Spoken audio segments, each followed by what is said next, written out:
Hey guys, Anthony here. Today I want to do a video talking about the topic about the enemy within, how we have those psychological energies, those psychological forms, those egos inside of us, those things inside of us that becomes our enemies that are often greater trouble. You know, those enemies that we fraternize with every day compared to the people outside of us.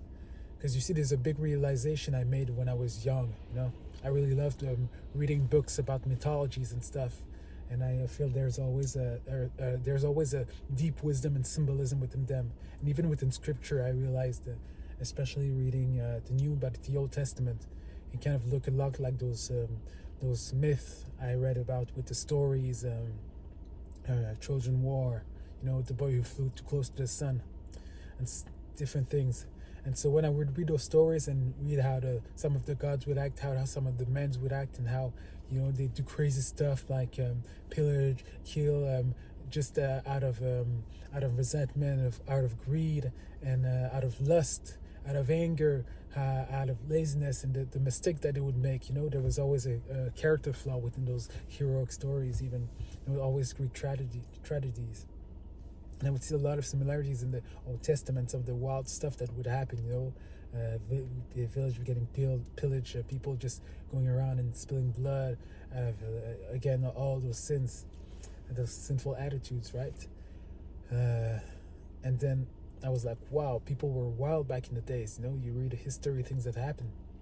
And this is where my modern frame view of, today we're elevated, we're smart, we're all of this, we're so much better kind of started crumbling, because there was like a snap, something that just unlocked my mind and realized that, wait, those things inside of those people, those wild stuff that they did in the past, I don't know how it happened, but I realized that it's not so far from me.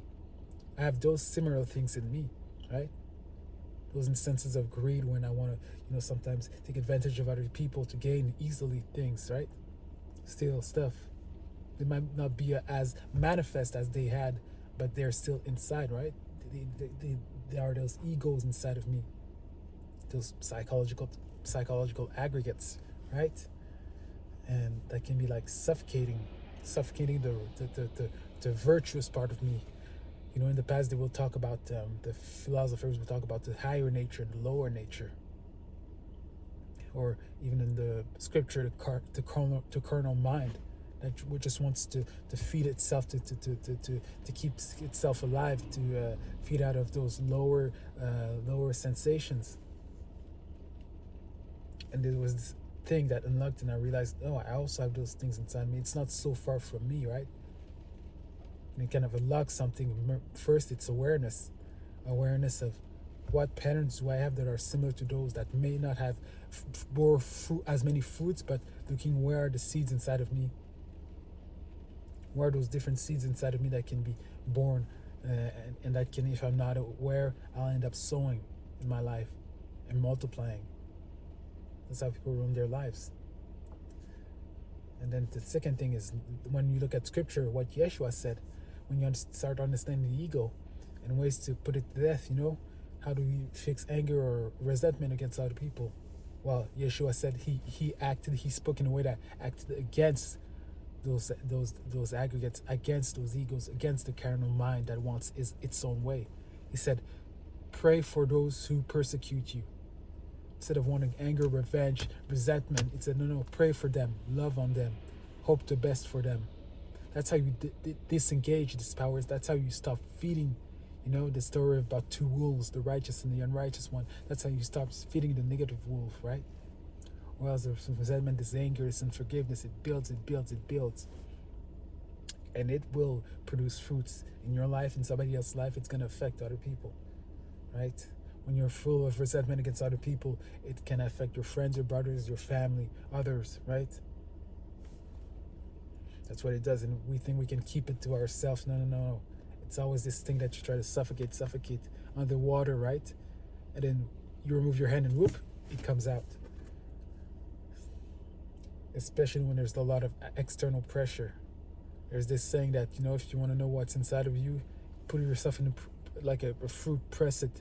If you want to see what's inside of an orange, press it, and what's going to come out is orange juice.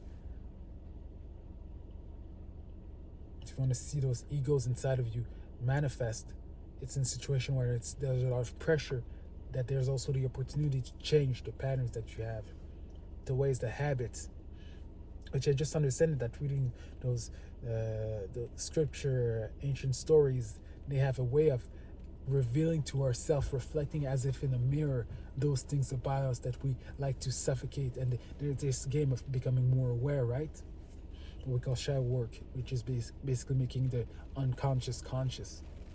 And this is when most of our subconscious habits, 97% of what we do in general is mechanics.